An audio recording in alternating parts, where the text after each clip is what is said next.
Welcome to The Clean Slate with your hosts, Daniel Garza and Carson Phillips, providing you with movie news, reviews, and more. Sit back, relax, and don't forget to go to the concessions to get your popcorn and drinks. For your entertainment, this is The Clean Slate Podcast. Welcome back to The Clean Slate Podcast. I'm Carson Phillips here with Daniel Garza, and this month we've been covering movies that feature murder. Murder and so it's a very loose theme, and we're kicking it with Manhunter. This is a very loose theme. All right, guys, so this is the 1986 Manhunter. Former FBI profile Will Graham returns to service to pursue a deranged serial killer dubbed the Tooth Fairy by the media. Ooh. You know who else is a Manhunter? You. At bars, late at night in L.A. Oh, my God. I was going to say yes. The Newsboys, ex-lead singer. Okay, let's jump into this. Yeah, so I picked this movie because, one, it's kind of, I feel like this is overlooked movie. It is kind of in the shadow of Silence of the Lambs because this is before that, but obviously that's a huge film because of the way they handled some of the characters. This does kind of a similar thing, but it's older by, I think, 4 years. Yeah, so I just wanted to give it a little shot. I guess the only thing really to explain further than the log line is that this does kind of take place, I think, after the events of Silence of the Lambs, technically, or before. It's kind of weird, but you don't have to know any of that. It does feature Hannibal Lecter, obviously, very loosely in this movie. He's not really in it that much. But if you've seen Silence of the Lambs, you'll recognize, some of these characters that show up, played by different actors. And yeah, that's all you really need to know. You just need to know that Will Graham has captured Lecter in the past, and it messed him up, and now he's going after the Tooth Fairy he doesn't really use Lecter's help, but that's kind of the premise, at least. Yeah. Cool. Yeah, well, Hannibal Lecter is also played by Brian Cox, which is a pretty interesting choice. He's fairly famous in Succession. He plays a less psycho version, I feel like. Yeah. It's funny because he plays Selena's dad in the movie Selena, and I can never unsee him from that. I'm always like, what's Selena's dad that's doing? an iconic movie, though. That's such a good movie. Anyway, Selena's dad is just a cannibal now. So you kind of covered it, not really, but this movie, I don't know. First of all, I think I'm dead set on 80s movies. Not it for me. But you don't like them? I don't. It's a weird thing. What was that one 80s movie that we watched that had had the comedy in it, and remember it was a whole school noir Breakfast movie? Club? No. Remember? Brick. Brick, yes. That's a 90s movie. Well, this is practically 90s. But it has that same style, and movie styles don't change within 4 years. I mean, come on. So it has this feeling of this was Brick. directed by Michael Mann, though. Yeah. From, the Heat movie that we covered that you liked. So different vibe. I liked it mainly for the story, which is very similar here. Okay. So this movie does kind of give you Heat vibes mixed with Silence of the Lambs, mixed in a little bit of Brick. And it's just kind of what? It's just interesting that you're comparing it to Brick. I think that's really interesting. Well, because the heavy noir I just find that's an interesting take. That's all I'm saying. You don't have to be mad. I'm not saying anything bad. You can just keep speaking. It just reminded me of Brick with how you're fine. Poor some of the things were in this movie. Yeah. So anyway, this movie is kind of a cult classic. It does have a following to it, but it's just, I don't know. I definitely have some issues with it. And but we can jump into our likes and dislikes. I feel so lost right now. Yeah, let me hear your likes. Okay, so my likes is I liked the overall kind of story. I think back in this time, I'm like, I try to put myself in the time of where storytelling was at in terms of film. The overall story is interesting, right? Like the actual killer is somebody that like he'll watch home videos of these other people's families to try to like know more about them and their deep, like not families, but their deep like personal life. And it's very unsettling. Intimate moments, basically. Yeah, exactly. And then also the William Peterson, who plays Will Graham, he is kind of like the detective on the case, trying to get into the head of this killer. That is kind of where Hannibal Lecter comes about. He, wants to meet with him and find out these things, and then obviously find out horrible things that Hannibal Lecter has done. Anyway, to me, this movie was a very long 2 hours. And it is... Do your likes, Daniel. I am. However, I think within those parameters, it does lend itself towards like a good dialogue heavy movie. It's dialogue heavy, but it's good dialogue, if that makes sense. Yeah, I see what you're saying. Yeah, and then the final ending is just creepy, and it's really weird because it almost gave me to a point where I was like kind of feeling bad for the killer once he starts to like feel love a little bit. And okay, yeah. And then all of a sudden he just loses himself. There was a kind of like psycho. Well, he doesn't lose himself. I guess he just goes back to how he normally is. He kind of has like another persona of sorts. The Red Dragon. Yeah. It's kind of like another thing. But also, dang, there's this one point that keeps leaving my head, but it'll come to me. But overall, this movie, it's not my favorite. However, I do try to look for the things in it that stand out, and for the most part I do like the style of it, like the noir style. I love the colors aspects, like of the one girl who's always in like those deep blues and then the wide angle shots, and like this movie has like the bluest blue you will ever see like throughout the whole movie. Blue. It's just like amazing. Yeah. So yeah, overall I think it is a interesting movie. It is one that you really can't turn away from. The amount of times I had to rewind just because I was like, wait, I missed that. Like, what are they talking about? Exactly. So anyway, not a lot of likes, but that's kind of it. I have one more like, I just can't remember right now. Okay, well, if you remember it, let me know. I will. It'll probably come to me once you start talking. Yeah, like in the middle. Yeah, for me, I do agree. I remember like, visually... that. No, I'm just kidding. Oh my gosh. Dude, I hate you. I know. I hate you. Okay, so for me, I do agree that visually this movie is very stunning. Like a lot of the frames, you could like literally just snapshot it and put on your wall. Did you remember? I did remember. Okay, what is it? Okay, real quick, I like the fact that there isn't, like, it is a mystery movie, but it doesn't actually show any of the things.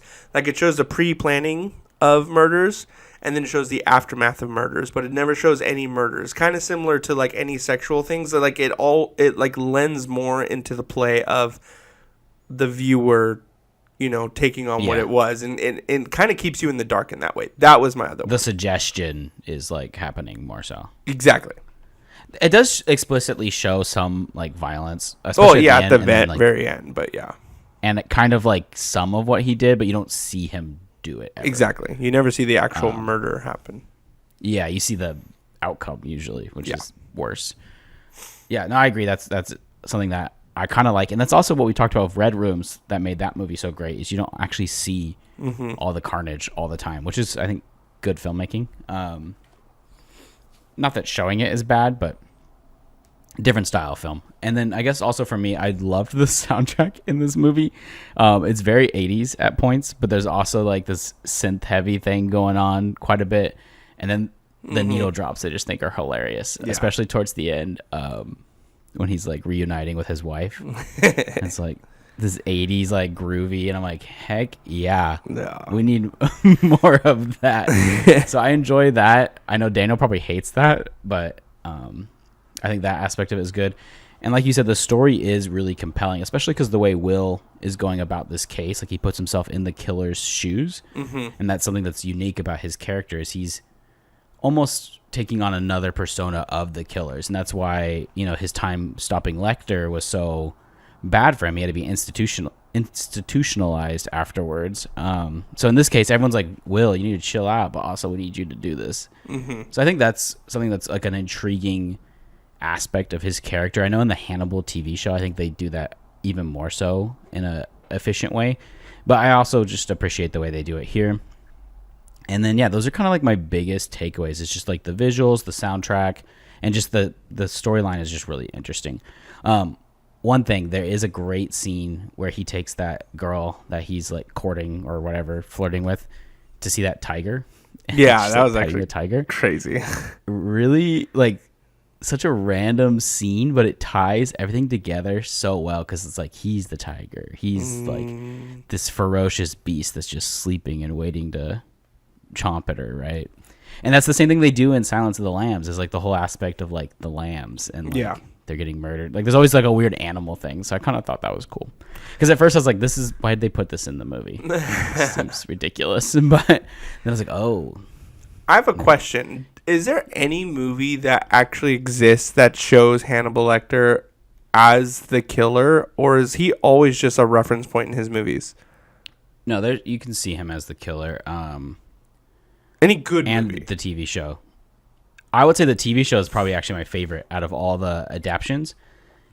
I know there's it actually might be called, there's one movie, I don't remember what it's called. Hannibal Rising maybe is like a prequel to see why he became a killer, like his childhood and stuff, which is kind of crazy. Not that good. Yeah. And then there's a sequel to Silence of the Lambs called Hannibal, where he's essentially the main villain. Because he's like out of jail at the end of Silence. So in this one he's escapes. just on the loose. It's not the best movie, but I like it. It has a really crazy ending and a lot of recasting. So yeah, it's kind of a weird franchise because it's not very consistent across the board. I was gonna say this is the second movie that features a Hannibal Lecter where he's like not doing horrible acts. In the end of Silence of the Lambs, he does that one thing, but like in this one he doesn't do anything. He's just he does do the whole phone call thing and like which is messed up. But yeah, I would say like if you want Hannibal as like the main character and like a villain per se, I would say the TV show is probably your best bet, which is a great for regular TV show that was just like aired on television. It's super gory and violent and like well made. So all right, now to dislikes. Let's hear it. Sponsored by Arizona Tea. Do you remember Michael W. Smith? Was he the Newsboys guy? No, he wasn't. No, I remember Michael W. Smith. Yeah. This main character just reminded me of Michael W. Smith the entire time. Bro, that's like 90s Michael W. Smith. He does look like Michael W. Smith. That's crazy. Okay, so dislikes. That's crazy, Daniel. I don't like this time period. Similar for film, similar to what was the movie we just watched about the lawyer and Robert De Niro? It was the first one Cape we watched. Fear. Yeah, Cape Fear. Cape Fear. It does similar things where it just has weird pickups to me, and I think the videography or the filmography of it, rather cinematography of it, 3 ways to say the same thing. Is the video, the filming of it. Yeah, exactly. I don't know. It's just not interesting. You just don't like it stylistically. It rather looks like news, like B-roll, instead of like a creative pickup. So I don't know. I don't like the style of it. More creative than a lot of modern films. I mean, like recent stuff, like big stuff. I'm talking about pickups here. I'm not talking about normal things. Oh, I see what you're saying. I'm not talking about because, like, right, I already said that they have really cool wide angles, like, and then they do the separation. So you're talking like, conversation. I'm talking about genuinely just pickups. Do you know what pickups are? Specifically the pickups. Yeah. Okay. Yeah, you're good. I was like, bro, you've worked on more sets than me. Yeah, no, you're good. I didn't hear you say that. So I was like, what do you mean? You just said you liked the way it looked. Anyway, so that type of style I really don't like because the pickups are forever. And it's like, okay, well, if you're not going to show me the actual, like, or whatever, like, why are we showing it this long? And it really kind of I see what you're saying. I don't know why, as a video editor, you think it could be tightened up overall? Yeah, like, just trim some of these things. Anyway, also, some of the acting is a little bit, like, Brian Cox is good. I think I had a little bit of an issue with William Peterson. I just feel like he was flat so much, and there didn't feel like there was depth or reactions to his character. Like, there was a couple of times where he gets angry, but the rest of the time he is just deadpan boring. And even when he's angry, it still feels a little deadpan. Yeah, exactly. And so I don't know if that was like his character choice, great, but like, I'm not saying overact, because I don't think every single main actor needs Joker. to be. Yeah, exactly, like the Joker. Like, I thought Brian Cox did great, and he was kind of, I mean, obviously it's easy to, I don't think it's easy, but like, you're going to get more of a reaction and emotion from a villain character rather than a lead, but it was just such a, and I think that's kind of what happens with a lot of these, like, murder mystery type movies. Even when I think about it now, it's always the villain always gets the praise. Well, sure, yeah, exactly, but like the main characters are always deadpan. Like, even like in Prisoners, like, for the most part, Jake Gyllenhaal, who I would say is quote unquote the good guy, he doesn't like have a lot of like acting like crazy ranges. It's just neutral. However, have you seen Seven? Yeah. I think that's a good example of what you might be looking for, because I think Brad Pitt in that movie is good. Has such a wide range of emotions, and then like, I would say Seven though kind of pushes it a little bit too much sometimes. Like the it's what's like in the box? Yeah, dude, like, that's iconic though. I love it is iconic, but it's just a little cringe. You so need anyway, that middle that was ground. really hard for me to like hang on to, because I'm like, dude, this guy doesn't even look interested in the movie he's in. Why am I interested in watching his movie? And then the music was wild to me. I did not. There was a couple of times I was like, okay, yeah, and then it started changing a little bit. I was like, ugh, like, this is not good. That's fine. I get it. Yeah. It again, my nitpicks are always stylistic and visual, and the story I think is great, and I like the story. Oh, there is this one scene that I thought was the most useless thing ever, is when what's his name, Tooth Fairy, is like about to kill that blind girl, and then okay, for two parts to that. So like when he like spoiler. Not really, but like when that guy is like taking something off of her face, and there's that crazy backlight on it to like how he's seeing it. Oh yeah, I was like, and then that's cool, bro. The second part is when the guy jumps through the window and just does the most useless thing ever. He's like, I gotta save, and then like jumps through the window, and Tooth Fairy just grabs him by his neck. I was like, a lot of help you were. You could have just shot him at outside. The end of the movie was insane. Oh yeah, that was cool. I mean, it was really funny when he shot the ground and all the food goes away, but not the ground isn't like penetrated at all. Yeah, I was like, okay. Hey, dude, ketchup bottles were built different back then. Literally, that guy hit like what are solid refrigerators, and everything exploded out of that when he flew against it. I was like, it's crazy. Wow, okay. So again, I think this movie is a little bit I don't know. Yeah, I don't know what the word is, but it just seems like too it didn't much reach the heights you wanted. Yeah. Or it tried to reach too many heights, and it was kind of cringy to me. So, but 80s movies, man. I don't know if I really like an 80s movie besides like Outsiders. Because there was a few things a few different film worlds that you didn't like before the podcast that you like now. So that's our way. I gotta find like the 80s movie for you. No, The Outsiders is my favorite 80s movie. That's that's just a good movie, period, though. Maybe that's Stand By Me also. Okay. Is that 80s? Yeah, I guess it is 80s. I think so. It might be 90s. It's close. If it's close. Probably. Yeah, 1986. Okay. Yeah, but those are like kind of buddy movies, and I think I'm a sucker for buddy movies. The bro movies, the hangout movies. Yeah, pretty much. Anyway, okay, what are your dislikes? So my biggest dislike, I get what you're saying too. I understand where you're coming from on those, and I think that's more like personal preference, or if you just don't watch these era of films, like it could be very jarring. Yeah, it's so different now. I just kind of wish we got different.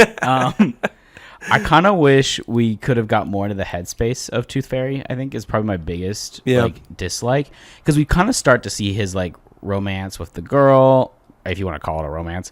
And it seemed like he was like somewhat liked by her and stuff like that. So I'm like, he clearly has a personality beyond just being this evil guy. Right. So I wanted more of that, because I think that's always interesting, is when we can get the psychology of the villain, not just like them trying to figure out who he is. Because at that point we know who he is. Like obviously our hero doesn't.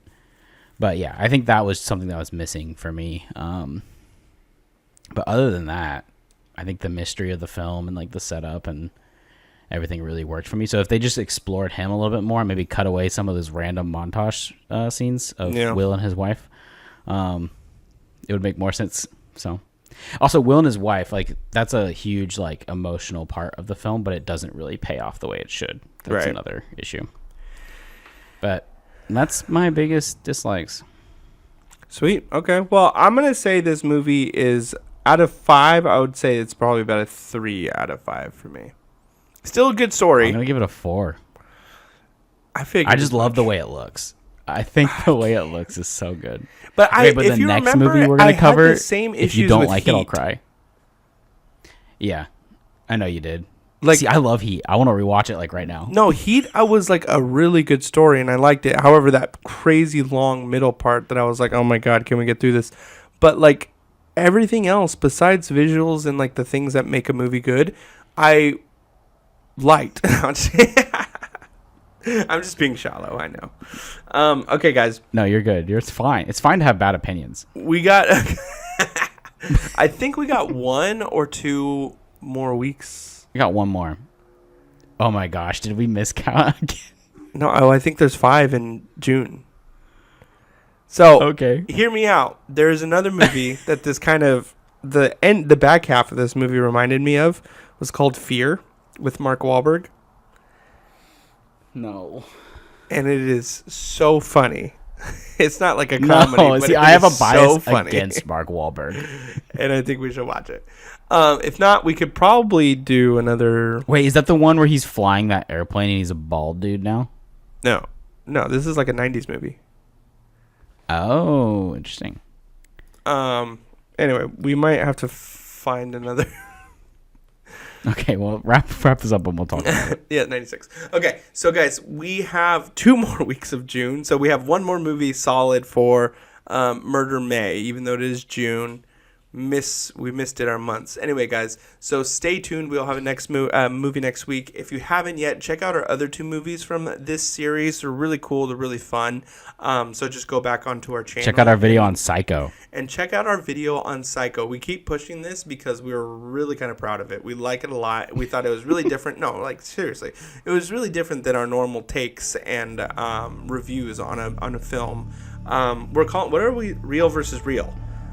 Is what we're... That's the new title. Yeah, the new title we've officially called Real versus Real, so obviously REEL. So go check that out, but until then, follow us on all of our channels. We're on YouTube, TikTok, Instagram. Go like us on those, subscribe to our content, and then rate our podcast. Let us know if you like it, and if you don't, still rate it, because we want the algorithm. Don't rate it. I'm just kidding. But we're also if on you are mad you and we misspoke, comment. That pushes us up. Say something bad, because someone did that last video, so do it again. Yep, buddy. All right, guys. Well, we will see you next week with another episode. Peace. That's a clean slate.